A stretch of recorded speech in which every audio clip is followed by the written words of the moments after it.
O Senhor esteja convosco. Ele está no meio de nós. Proclamação do Evangelho de Jesus Cristo segundo Marcos. Glória a vós, Senhor.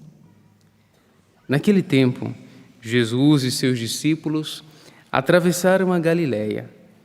Ele não queria que ninguém soubesse disso, pois estava ensinando a seus discípulos e dizia-lhes: O Filho do Homem vai ser entregue nas mãos dos homens e eles o matarão.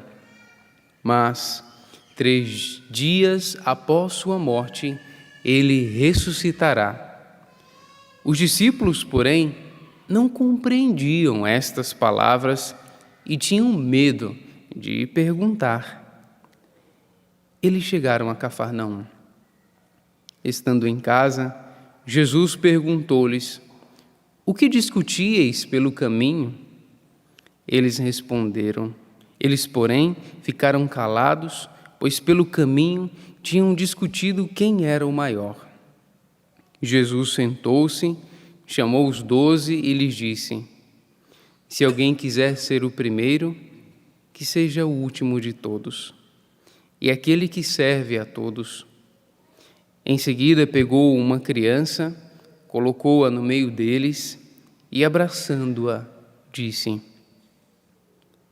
Quem acolher em meu nome uma destas crianças, é a mim que estará acolhendo, e quem me acolher, está acolhendo não a mim, mas àquele que me enviou. Palavra da salvação. Glória a vós, Senhor.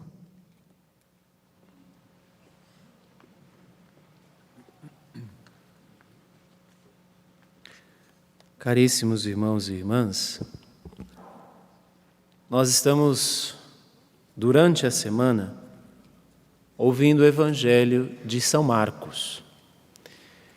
E nós podemos dizer que no Evangelho de São Marcos, Jesus é um homem inquieto. Jesus é um homem que não para. Toda perícope, toda parte do Evangelho de São Marcos começa dizendo: estando a caminho, indo para, caminhando para. Ou seja, Jesus, com seus discípulos, no Evangelho de São Marcos, que nós estamos ouvindo, sempre está caminhando. E o interessante é que no Evangelho de São Marcos também, este Jesus que não para, este Jesus inquieto, diante da sua missão e tendo que realizar a sua missão, realiza um milagre e dá um ensinamento. Realiza um milagre e dá um ensinamento. São 18 milagres que Jesus realiza só no Evangelho de São Marcos e 18 ensinamentos que ele dá depois de cada milagre. Para quem esteve na missa ontem, foi a cura daquele rapaz, daquele menino que tinha um espírito que o deixava mudo e surdo. E aí, Jesus, aí começando o Evangelho de hoje, diz que Jesus quer se afastar um pouco para agora dar os ensinamentos necessários aos discípulos, para que os discípulos não ficassem somente com o sensacionalismo de ter visto o milagre acontecendo. Só que, ao se aproximar dos discípulos, começa a falar daquilo que é a paixão, daquilo que ele iria sofrer, daquilo que ele iria viver, daquilo que ele iria passar. E os discípulos não perguntavam nada. E o Evangelho é bem claro: os discípulos, porém, não compreendiam estas palavras e tinham medo de perguntar. Os discípulos viam os milagres que Jesus fazia, os discípulos ouviam os ensinamentos que Jesus dava, mas com medo de perguntar, não se relacionava com Jesus. O medo impede-nos de nos relacionar com o Senhor. O medo nos impede de nos aproximar ainda mais do Senhor. Nós ouvimos no Evangelho, ele quis ir para uma região onde as pessoas não estivessem, para que ele pudesse ensinar os seus discípulos, mas os discípulos, ao ouvir o que Jesus dizia que iria ser entregue nas mãos do sumo sacerdote, dos doutores da lei, e que iria morrer e que depois iria ressuscitar, ficaram com medo, travados, não conseguiram se aproximar daquilo que realmente Jesus queria ensinar. E a causa é falada no Evangelho: o medo. Quantas coisas acontecem na nossa vida e que nós temos medo de perguntar: para quê, Senhor? E também, por que, Senhor? Porque o para quê é muito funcional. Acontece isso para algo, mas muitas vezes não precisamos somente perguntar o funcional, o para quê das coisas, mas a razão de ser. Por que, Senhor, acontece determinadas coisas? Por que, Senhor, isso? Os discípulos, com medo, não se relacionavam com o Senhor. Nós, por medo de perguntar, também podemos não nos relacionar com Deus. Podemos não nos aproximar ainda mais da razão de todas as coisas da nossa vida, que é o Senhor.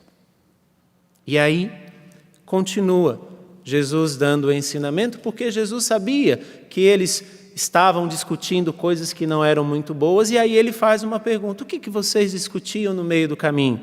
E aí, eles, porém, vai dizer o Evangelho, ficaram calados, pois pelo caminho tinham discutido quem era o maior. Percebam, eles viam os milagres.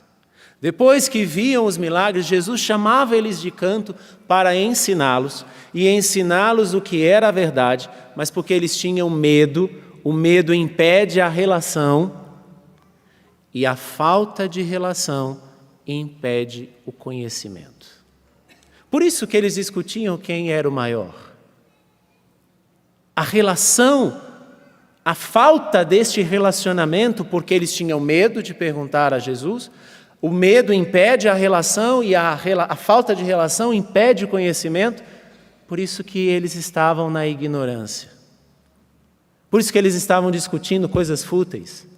Por isso que eles estavam discutindo coisas que passam. Nós podemos também nos perder em coisas que passam porque temos medo de perguntar ao Senhor, o medo nos impede de nos relacionar com Ele, a falta de relacionamento com o Senhor nos deixa na ignorância de Deus. O próprio Catecismo da Igreja Católica vai dizer que nós somos capazes de Deus, não porque nós somos bons, não, mas porque Deus se fez, cada um de nós, se aproximar dele. Ele se fez com que cada um de nós pudéssemos nos aproximar dele. Por isso que somos capazes de Deus. Mas estes discutiam coisas fúteis. Quem é o maior entre nós? Quem é o mais poderoso? Quem com um dedo faz um raio sair? Quem que com o olhar apenas faz um cego enxergar? E isso, aquilo outro. Por falta de relacionamento, por causa do medo, eles não conheceram o Senhor. Eles não conheciam e por isso discutiam coisas fúteis no meio do caminho. Quantas coisas nós perdemos tempo. Quantas coisas acontecem na nossa vida que nós gastamos energia, gastamos tempo, empenhamos muito da nossa vida e são coisas fúteis. E fazemos por quê? Porque temos medo de perguntar ao Senhor o porquê e o para quê. Esse medo não nos aproxima, nos impede de relacionarmos com Deus. E esta falta de relação impede-nos de conhecer o Senhor. Mas aí tem uma outra coisa e essa eu concluo. A falta de conhecimento. O que nos faz? Aquilo que nós ouvimos na primeira leitura do livro do Eclesiástico. Filho, se decidires servir ao Senhor, permanece na justiça e no temor, e te prepara. E prepara a tua alma para a provação. Por que nós nos perdemos? Por que nós nos abandonamos a Deus na primeira provação que acontece? O termômetro para ver se realmente estamos no caminho do Senhor é a provação? Está dizendo o eclesiástico, não sou eu e não quero colocar peso nenhum, mas é o próprio eclesiástico que está dizendo. Mas pensemos, se eu tenho medo de perguntar por quê e para quê, eu não vou me relacionar com o Senhor. Se eu não me relaciono porque eu não me aproximo, aí eu vou me perder nas coisas fúteis. Vou até discutir quem é o maior, quem é o melhor, quem é que pula, quem é que grita, quem é que canta, quem é que faz sei lá o quê. E não vou conhecer o Senhor. E porque não conheço o Senhor, sou fraco no caminho. Por não conhecer o Senhor, não entenderei o que o eclesiástico está dizendo. Se queres estar no caminho do Senhor, prepara-te. Prepara-te na justiça. Prepara-te no temor. Prepara-te, porque muitos vão te perseguir por causa disso. Que hoje façamos uma pergunta. Qual o medo que me impede de permanecer no caminho do Senhor? Quais são os medos que me impedem de estar no caminho do Senhor? O medo impede o relacionamento impede o conhecimento e o conhecimento nos afasta do caminho de Deus. Que essa Eucaristia nos fortaleça para que não sejamos apenas homens e mulheres corajosos, mas para que possamos pensar: o medo não nos pode impedir de nos aproximarmos de Deus. Louvado seja nosso Senhor Jesus Cristo.